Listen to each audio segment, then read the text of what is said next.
काला बोलाई ए बेलोक से तो कंटा गई आवाज तो कोनी ना चलो मंदिर ଯିବା ଲେଟ୍ ହେଲାଣି ତମର କଣ ଅଛି ମୁଁ ଆସିକି ରୋଷେଇ କରିବି ହାତ ଭଲ ତ ତମେ ପକା ଇଲୋ ଇଲୋ ମୋ ତାସ ସମତି ଦେଖାଉ ପଡି ଏତେ ଦେଖାଉନି ଏଇ କାମ ମୁଁ ଆଜି ରୋଷେଇ କରୁଛି ମୋର ଦିଟା କରି ତାସ ଖେଳିକି ଆସୁ ଗଡ ଖାଇବୁ ଆୱାଜ ବାହାରେ ପାରୁନି ଚलो ମନ୍ଦିର ଯିବା ଚାଲ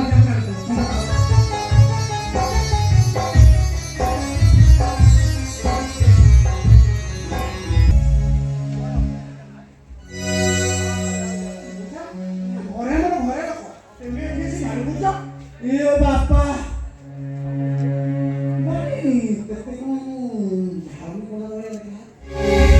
अरे नींबू का झाड़ू पड़ा हुआ देखा लगी, अरे मुँह झाड़ू कौन नथली बा, बोझू थली, कौन बोझले बोझू थली बा, कौन है वो जियो झुंझा, हां कौन है गाते या तो टेबल ऊपर ता चेन ता को काई की छोड़ देगी बाथरूम को गो सो मुंह मते कोई केला बापा घर मुंह टेबल ऊपर बस के देखिला वाला को थोड़ा चेन नहीं थोड़ा चेन ता के गाय को दीके ओहो तो तमे तो व्यस्त होनी अपा एंटी कोड थोई दे तापर मने पडु नथिबो थोड़ा घर का तो मु एके आसी की न अंटा पिठी करे दे दे अपा को धुई फुटकी आसु आई तो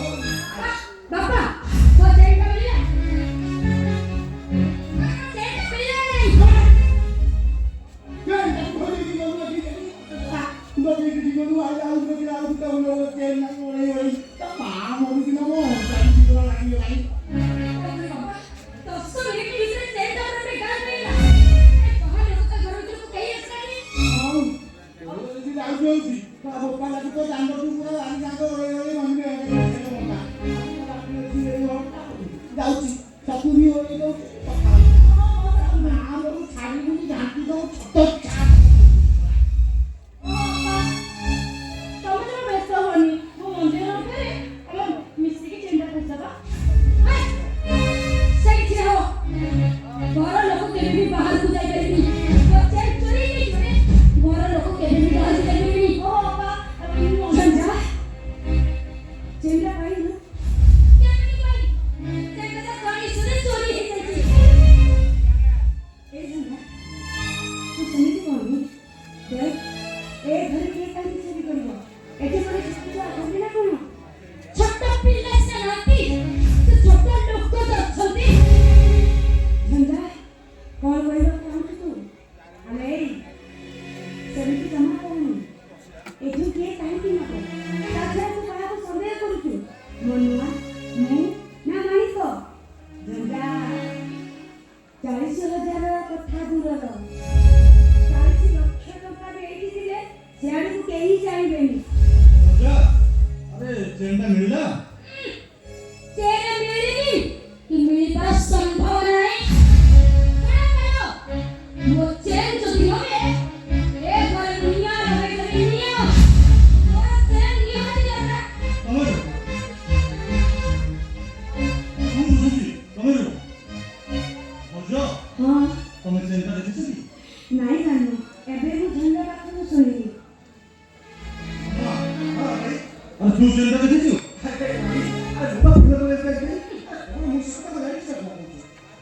भाई तो सकाल उठ पड़े जाइछन्ती आउ ए घरे रहिला मानिक ए मानिक भले भले को से चेनटा तो कोन लुटे अरे सतो सतो मानि जा नहले पुलिस को फोन कर भाई आप लोग मुझे तेरे मुंह में दिए ए नहीं अरे तुम्हारी तो कितनी जानिछु से कथा मु जानि के काले अरे तू कितनी जानिछि अरे से चोरी करबा तो दूर कथा अरे सबले कहया कथा को कि घरे तू चुप कर अरे दो दिन में तू तो कंप्लेंट हो ना अरे मालिक को केवल दोस्त यार चोरी की चीज है अरे ये कर दे अरे अरे मालिक को केवल दोस्त यार चोरी की चीज है अरे मालिक को बहुत यार अरे तो विषय में तो कितने कथा कोई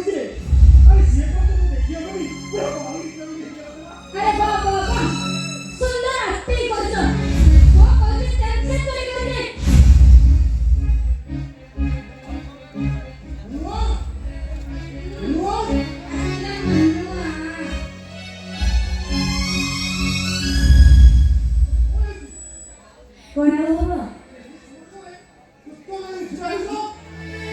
설마 전자고기가 된 소리이지? 무건품 제일다 이 많이 줘 소리 소리지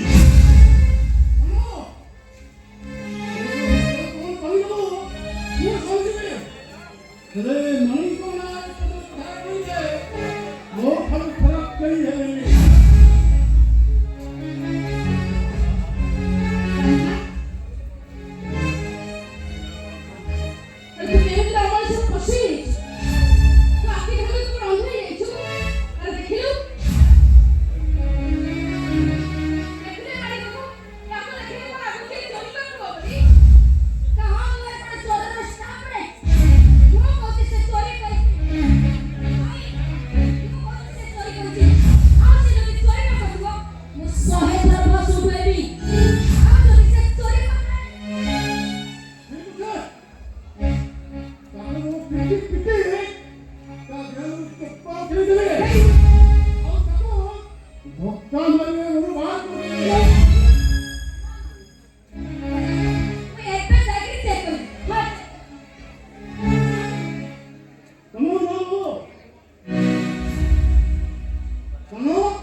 Polis burada!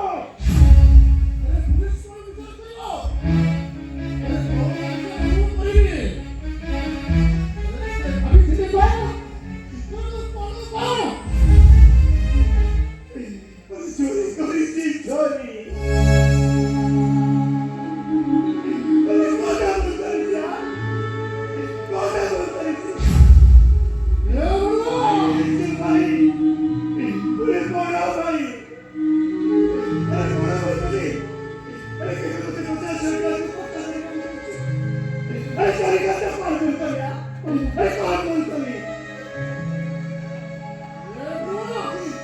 अरे चोरी चोरी वो आगे खराब बोलतो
फोन करी सकाळे फोन करियो कहियो दियो के अरे 9टा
ए भाई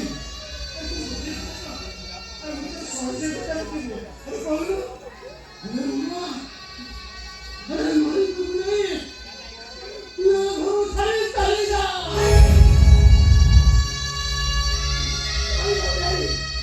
अरे तू चली क्या घर बाजी अरे तू जहां पे मुझे कुछ करती है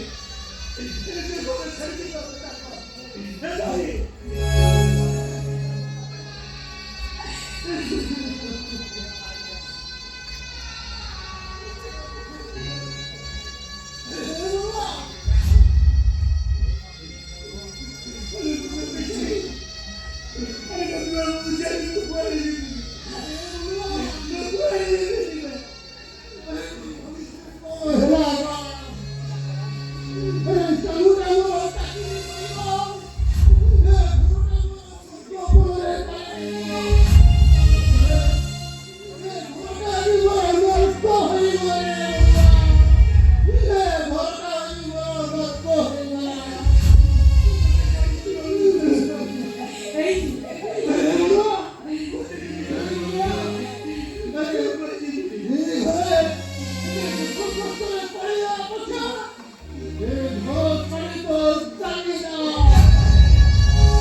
아니 꽤 멀어서 잠자리 아니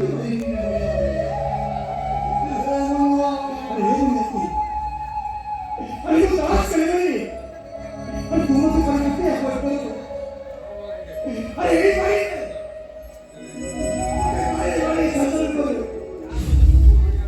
아니 왜 그래 아니 어디 도마 색깔이 도마의 색깔이 누이 봐도 안 돼. 나는 뭐야? 머리님이 뭐야? 어디 고쳐야 돼? 내게 쳤다 말이고. 집이 뭐나 고친 것을 다 버린다고 머리님. 아니 뭐야? 아니 빨리. 아니 참 앞에 지금 그래. 어머는 또 그러고 지혜를 그래. 아니 저걸 자꾸나.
ପୁରା ଛୋଟ ଛା କଥା ଲୋ ମା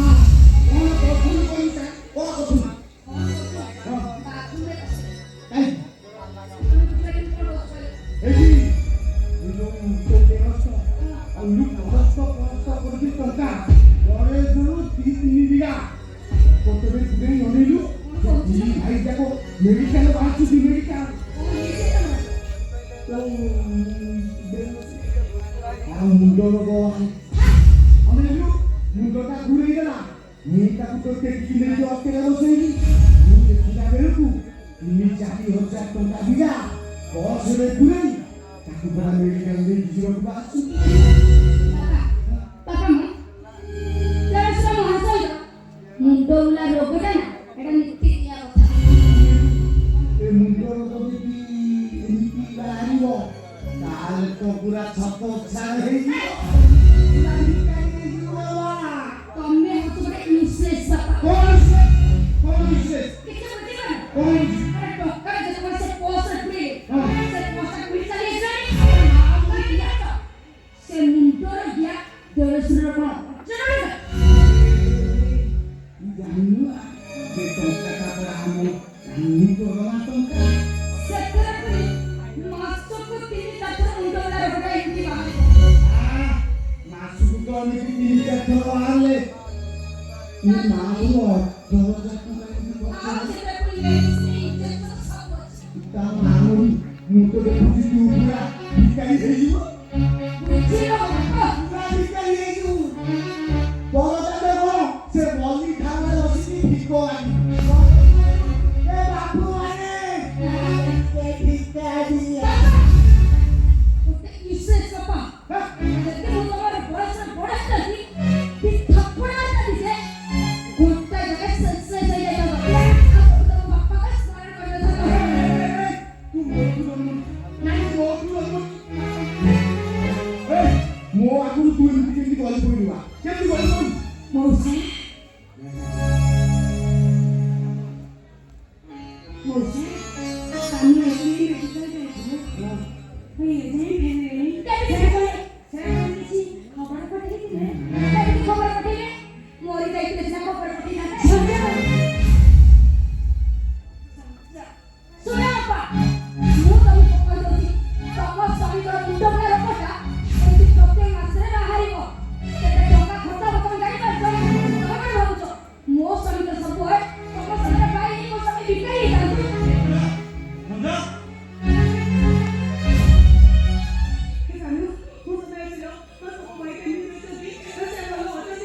ଭଲ ଅଛନ୍ତି ପୁରା ବନ୍ଦ ହେଇଯାଇଛି ଆଉ ଡାକ୍ତର କହିଛନ୍ତି ତାଙ୍କୁ ସପ୍ତାହକୁ ଗୋଟେ ଇଞ୍ଜେକ୍ସନ ଦେବାକୁ ପଡ଼ିବ ସେ ଇଞ୍ଜେକ୍ସନର ଦାମ କେତେ ଜାଣିଛ ତ କେତେ 250 ଟଙ୍କା ଏଟା ମାମୁନି ସପ୍ତାହକୁ ଯଦି 250 ଟଙ୍କା ହେଲା ତାହେଲେ ତ ମାସକୁ 1000 ଟଙ୍କା ଏ ମା କଣ ହେଲା ତୁ ପୁରା ଛୋଟ ଛାଇ ଗଲା ତ ପୁରା ଛୋଟ ଛାଇ ଏକାନୁ ମୁଁ ତମ ଭାଇକି ଦେଖିବାକୁ ଭାରି ଇଚ୍ଛା ହଉଛି ମୁଁ ତମ ଭାଇକି ଦେଖିବି ନାଇଁ ବାବୁ ଏବେ ଆସିକି ପହଞ୍ଚିଲେ ଡକ୍ଟର ଖାଲି ନର୍ସିଂ ହୋମର ଚାର୍ଜଟା ପାଇଗଲେ ସେ ତାଙ୍କୁ ରିଲିଜ୍ କରିଦେଲେ ଆଚ୍ଛା ଭଞ୍ଜା କଣ ହେଲା ମୋ ପାଖରେ ଟଙ୍କା ଟିଏ ନାହିଁ ଆଉ 500 ଟଙ୍କା ଦେବା ତମ ମୁଣ୍ଡ ବୁଲା ଖରାପ ହେଇଗଲାଣି ନା ପାପ ଅଡ଼ିଛ ତମେ 500 ଟଙ୍କା ମୁଁ କୋଉ କରିବି ମୁଁ ଖର୍ଚ୍ଚ କୋଉ କରିବି କାଲି ପରା ତମକୁ 1000 ଟଙ୍କା ଦେଇଥିଲି କିନ୍ତୁ ଦିଅ ସେ 500 ଟଙ୍କା ମୁଁ ଖର୍ଚ୍ଚ କରିଦେଇଛି ନାଇଲୋ ସୁନ୍ଦର ତୁ ସେମିତି କହନି ମତେ ଟିକେ ଦୟା କର ମୁଁ ତୁ 500 ଟଙ୍କା ଦେଇଦେ କହିଲି ନା ଟଙ୍କା କଣ ମୋ ପାଖରେ କିଛି ନାହିଁ ଟଙ୍କା ସବୁ ଖର୍ଚ୍ଚ ହେଇଯାଇଛି ମୁଁ କିଛି ଟଙ୍କା ଟଙ୍କା ଦେବିନି କି ଦେଇଦେବି ଜମା ଦବୁ ମଉସା ସେମିତି କହନି ଜମା ଇଏ ଯେତେବେଳେ ରୋଜଗାର କରୁଥିଲେ ସେତେବେଳେ ସେ ସମସ୍ତଙ୍କର ଦେହ ପାଖ ବୁଝୁଥିଲେ ଭଗବାନ ଯେତେବେଳେ ସେ ଏକାଲୁ ରେ ତମେ କଣ ଚାହୁଁଛ ତମ ଭାଇ ମରଣ ମୁହଁକୁ ଚାଲିଯାଏ ବୁଝ ତମେ ଜମା ଆସୁ ଏ ଭଞ୍ଜା ଭଞ୍ଜା ସୁନା ଉଠା କର ମୁଁ ବନ୍ଧା ପକେଇ 500 ଟଙ୍କା ଆଣିଛି ମୁଁ ତମକୁ ମୋ ନିର୍ବୋଧ ବୋଲି ଦେବି ପଇସା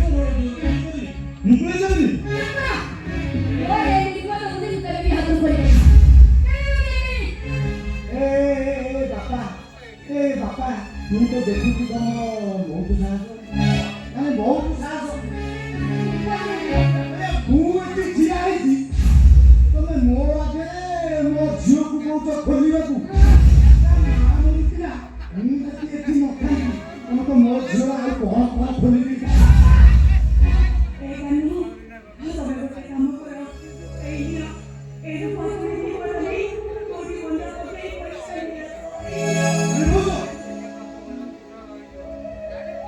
ତମ ହାତରେ କେବଳ ସେଇ ଦୁଇ ପଟ ଚୁଡ଼ି ଅଛି ଆଉ ଯଦି ମୁଁ ତାକୁ ନେଇଯାଏ ତମ ହାତଟା ଖାଲି ହେଇଯିବ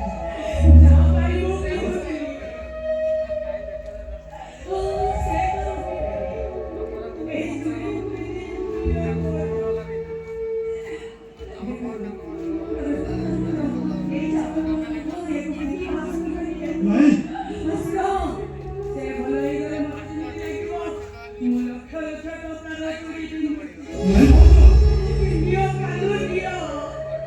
ଆରେ ଆଜି ଯଦି ମୁଁ ଏ ଚୁଡ଼ି ନେଇଯିବି ଯେତେବେଳେ ଭାଇ ଆସି ପହଞ୍ଚିବେ ସେତେବେଳେ ସେ ମତେ କଣ କହିବେ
ତୁ ଯଦି କୋଉଠି ବାହାରେ ଚାକିରି କରିକି ମାସକୁ 3-4 ହଜାର ଟଙ୍କା ଦବୁ ଏ ମିଳୁ ବଳିଟାକୁ ଆମେ ଏମିତି ଅଣ୍ଡା ମାଂସ ପନିର ପୁରା ଖୁଆଇ କରି ନାହିଁ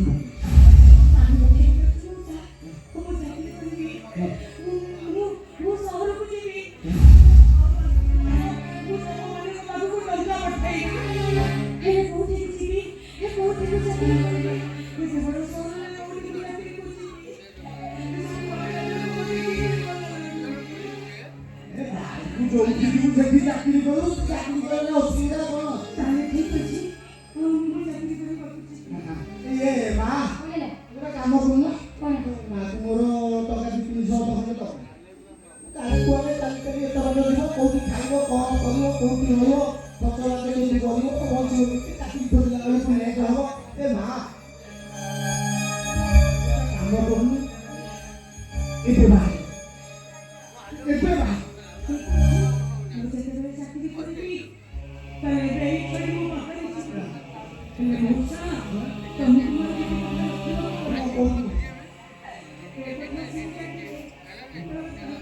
ମୁଁ ତାଙ୍କୁ ଜମା କହିବି ତାଙ୍କ ଅନୁପସ୍ଥିତିରେ ମୋ ଜୀବନ ସବୁଠୁ ମଙ୍ଗଳ ହବ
또 되게 웃기다. କ'ଣ କଲି 또 오빠지. 나는 또 오빠지. 근데 오빠 잠시가 아니고 또 너가 전문은 오빠가 그냥 짧게 가가지고 구나 또 이거 구나 까먹어. 고구라고 보는 거 까먹어. 구나 누웠다고 안 지어봐. 또 보는 거 어떤 거에도 뭐 앞으로 저쪽에 없이 풀 때서 이거 뭐 나올 수도 있어. 그래. ଶୀଘ୍ର ପାଦର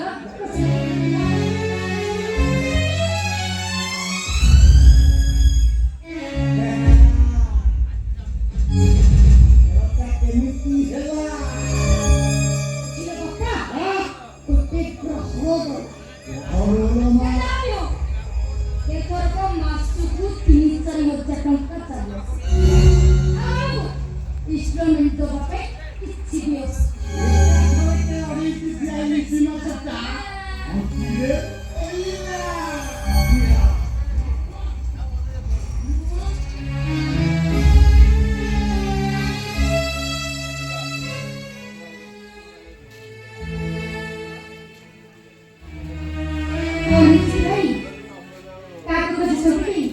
କଥା କହିକି ଅପା ନା ବାପା ଭାରି ଦୁଃଖରେ ମତେ ଭାରି ଦୁଃଖରେ କହିବାକୁ ପଡୁଛି ବୋଲି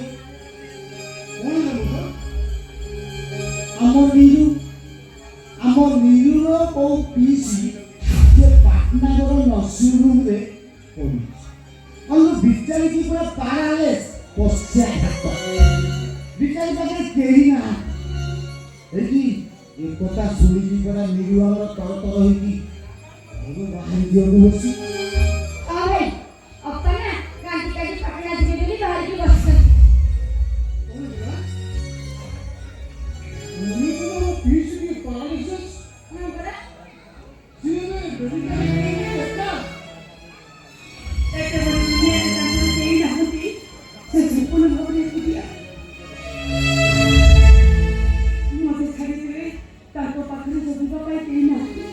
ମୋତେ ଯେମିତି ମୁଁ ସେଠାକୁ ଯିବାକୁ ପଡ଼ିବ। ମୁଁ ଯିବି।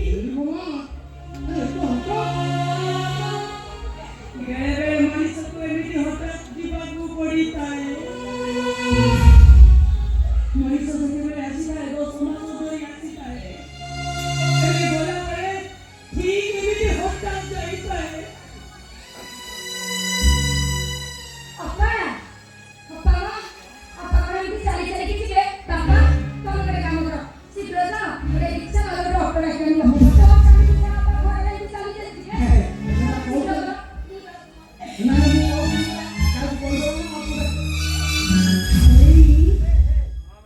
ତମ ଦେହ ଏତେ ଖରାପ ତମ ପାଖରେ ମୁଁ ନ ରହି ମୋ ପିଉସୀ ଘରକୁ ଜଗି ଯାଉଛି ବୋଲି ତମେ ଡାକିବନି ସତ କହୁଛି ଯେଉଁଠି ଥାଏ ସେମିତି ଥାଏ ସକାଳୁ ସନ୍ଧ୍ୟା ମୁଁ ତମ ପାଇଁ ଗୀତ ଗାଇବି ଠାକୁରଙ୍କ ପାଖରେ ସବୁବେଳେ ଆସିବି ସବୁବେଳେ ଆସିବି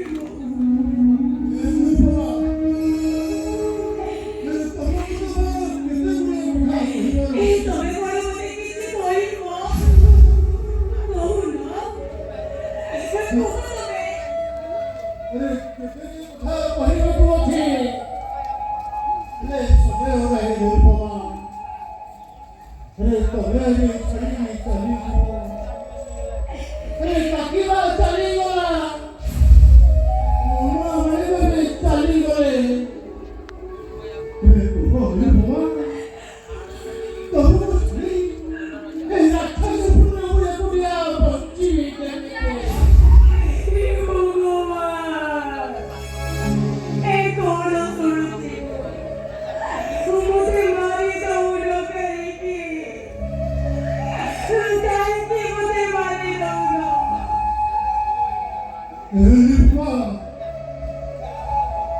ତୁମେ ଜାଣିଛ ତ ମୋର ମୁଣ୍ଡ ରୋଗ ଅଛି